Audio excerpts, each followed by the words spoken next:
Hey, Podmasters friends. I'm Paul. Today, you'll discover the best podcast in the world. Ready to learn from the greats and change your life? Let's go. Hey there. Ready to dive into the world of one of the biggest Spanish-speaking content creators out there? Today, we're going deep on Willyrex. We've got an exclusive interview where he gets candid about his journey, the crazy ride of success, and what it really takes to build a lasting legacy. He's got millions of subscribers, billions of views. Willyrex is a YouTube giant, but his story goes way beyond just gaming. Exactly. And that's what makes this deep dive so fascinating. We're not just talking about how to rack up views. We're getting into the nitty-gritty, the mindset, the unexpected challenges that come with reaching that level. Oh, absolutely. He doesn't shy away from the tough stuff. We'll be unpacking how a Fortnite boom triggered some serious anxiety for him, why fame isn't always sunshine and rainbows, and his surprisingly grounded approach to money. And get this, he credits discipline as his ultimate superpower. Not talent, not luck, discipline. Well, we'll dig into what he means by that and how it applies to, well, pretty much every aspect of life. It's all about making those tough choices consistently, building those mental muscles. He's got a lot of wisdom to share, so let's jump right in. Okay, so picture this. Willyrex is in New York City, and he's watching his YouTube income decline every month. Not exactly a fun feeling, right? They can only imagine the stress. But then enter Fortnite. A game he wasn't even that into initially, but it ends up being a complete game changer for him. His views explode overnight, literally. We're talking a jump from 50,000 views to over 1 million in just 24 hours. It's like winning the content creator lottery. But here's where it gets really interesting. Along with that massive success came a wave of anxiety for Willyrex. And you'd think it would be the pressure to perform or keep the momentum going. Yeah. But it wasn't. It was actually the sheer volume of money coming in from his creator code that sent his anxiety through the roof. Think about that for a second. It wasn't the fear of failure. It was almost like the fear of success. Whoa. That's pretty mind-blowing, right? Makes you think about the psychological impacts of success. How even positive change can throw you for a loop. Have you ever experienced that? Like when things start taking off and you're almost overwhelmed by the good fortune? Absolutely. It's more common than you'd think. This is where self-awareness and a solid support system become crucial. It's like Willyrex was saying. You have to learn to navigate those intense emotions to ground yourself amidst the whirlwind. And speaking of whirlwinds, he doesn't sugarcoat the downsides of fame either. He's super honest about how things that we take for granted, like going to the movies or grabbing groceries, become logistical nightmares. He even considered quitting YouTube altogether to reclaim some normalcy. He was craving that anonymity, that freedom to just blend in.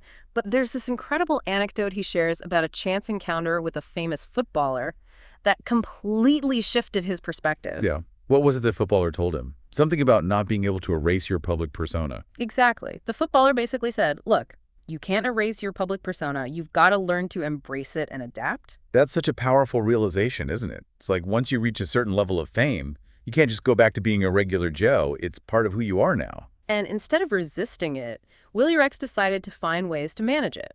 He talks about developing strategies to maintain some semblance of a normal life, things like running errands at off-peak hours, finding alternative activities he can enjoy without being swarmed by fans. It's like finding that balance between the public life and the private life.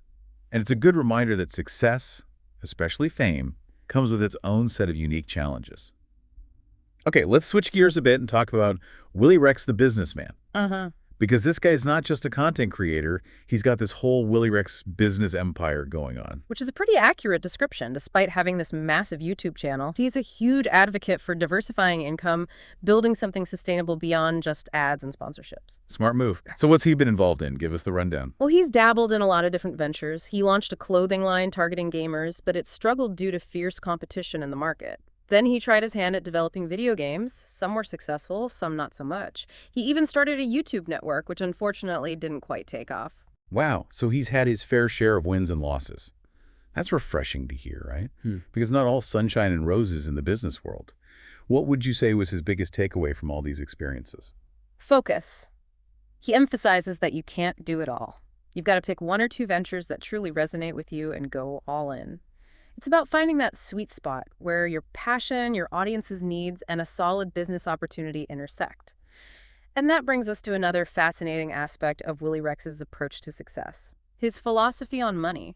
It's surprisingly grounded, especially in a world where everyone seems obsessed with getting rich quick. He actually says straight up, I don't invest to get rich. Yeah. I invest to avoid losing money. What do we make of that? It's a powerful mindset shift. He's all about preserving wealth, building long-term stability. Instead of chasing those risky high-return investments, he's got this diversified portfolio that's designed for slow and steady growth, real estate, a mix of stocks and bonds, a bit of crypto and startups, and of course, reinvesting in his own work. It's almost like he's playing the long game, not just with his career, but with his finances too. He's not falling for those get-rich-quick schemes. But you know what else really stood out to me? He calls discipline his secret weapon. Not talent, not luck, but discipline. And he doesn't frame it as this hardcore willpower thing. It's more about consistently making the right choices, even when it's uncomfortable. This applies to everything: creating content, running businesses, personal relationships, even something as simple as ordering food. He uses the example of editing most of his own videos, not because he enjoys it, but because it's the most efficient way and gives him more control. It's about those small, consistent choices adding up over time. Exactly, building those mental muscles to choose the harder, better option again and again until it becomes second nature. Yeah. It's like he's training his mind for success the same way an athlete trains their body. Which brings up another point. He's really adamant about health. He gets very real about the physical toll that years of sitting at a computer took on his body. The neck pain, tinnitus, poor posture. It's like a wake-up call, isn't it? Absolutely. And instead of ignoring it, he's taken a data-driven approach to improving his health. He's obsessed with optimizing his sleep, even going as far as investing in a $30,000 bed. Wow. Talk about commitment. Does he explain why he went to such extremes? He uses a Whoop band to track his sleep patterns and experiments with different habits to see what really makes a difference. It's all about that data, figuring out what works best for him. It's like he's treating his health like a science experiment. But it makes sense. If you're going to invest in your career, you've got to invest in your health too. It's the foundation for everything else. Couldn't agree more.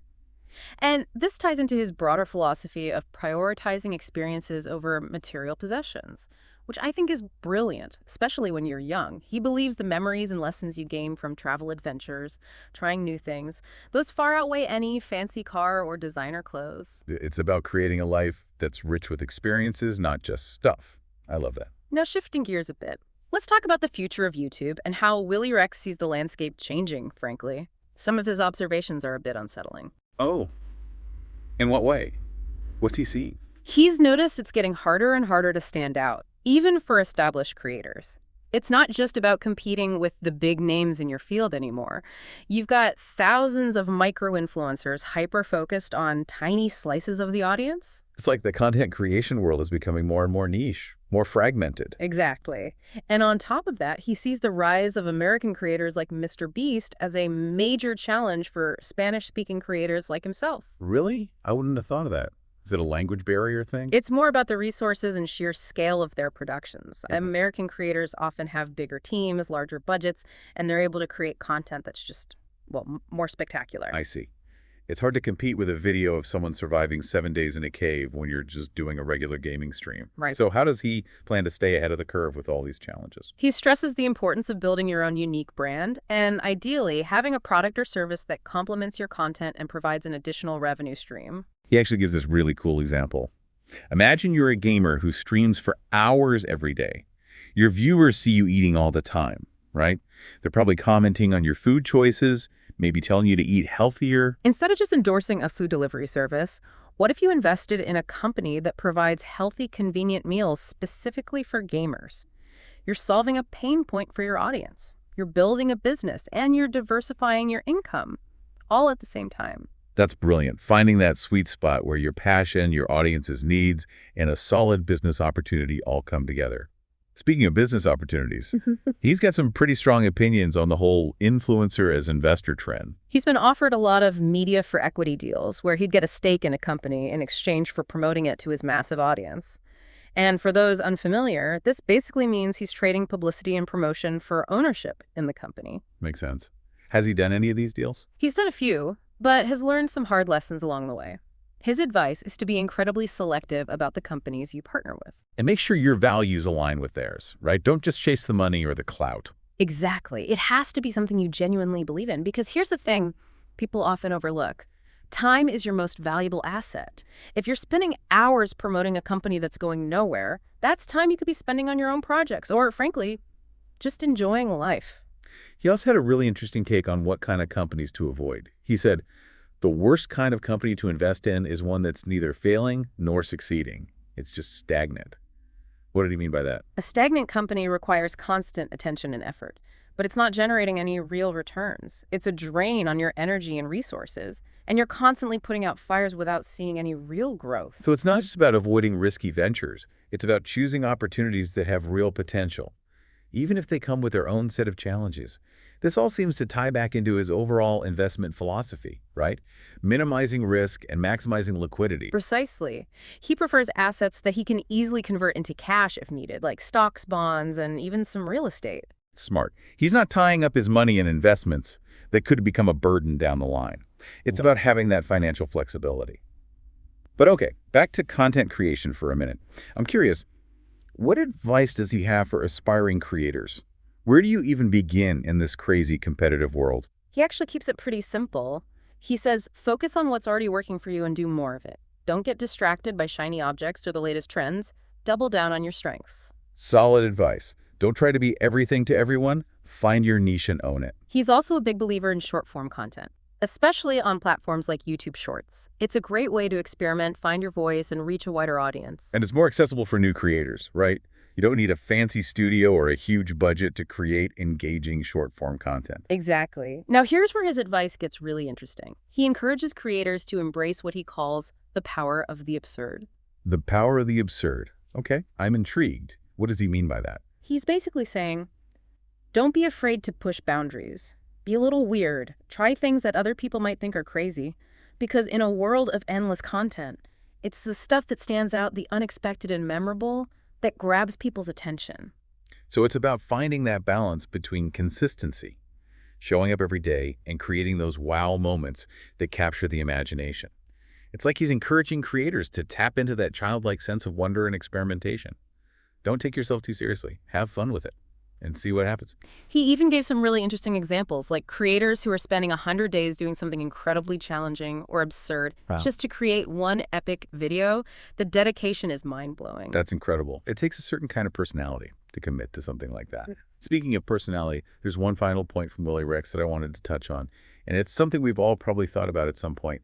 He talks about this realization he had while on vacation, that even if he quit YouTube, people would still recognize him. It was like a turning point for him. It's that moment when you realize that fame, to a certain extent, is permanent. You can't just erase your public persona. And instead of fighting it, he decided to embrace it and use his platform to connect with his audience in new and meaningful ways, which is exactly what he's doing with his podcast, right? Yeah, absolutely. It's a way for him to share his thoughts, his experiences, his wisdom on a deeper level. It's more personal, more intimate than just another YouTube video. It's like he's inviting his audience into a conversation, not just a performance. And it's a good reminder that at the end of the day, the most successful creators are the ones who are able to build genuine connections with their audience, whether it's through gaming business ventures or just being real about the ups and downs of life. It's about authenticity, about letting people see the real you, because that's what resonates. That's what builds trust and loyalty.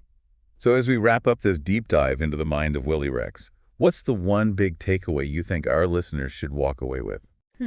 I'd say it's the power of long-term thinking. Willyrex is clearly not in this for a quick buck or fleeting fame. He's building something sustainable, something that will last. And that requires discipline, focus, a willingness to adapt, and a deep understanding of what truly matters to you. He's constantly asking himself, what experiences will I be glad I had 10 years from now? And that's a question we should all be asking ourselves. It's not about the money or the followers. It's about living a life that's meaningful and fulfilling and creating a legacy that you're proud of. So listener, what experiences are you going to prioritize? What steps can you take today to make those experiences a reality? That's something to ponder as we sign off. Until next time, keep diving deep. And that's it for now, Podmasters friends. Thanks for joining us in this episode full of learning. Don't forget to subscribe and hit the bell so you don't miss what's coming next. Stay tuned for the next episode. We have more secrets that can change your life. See you soon.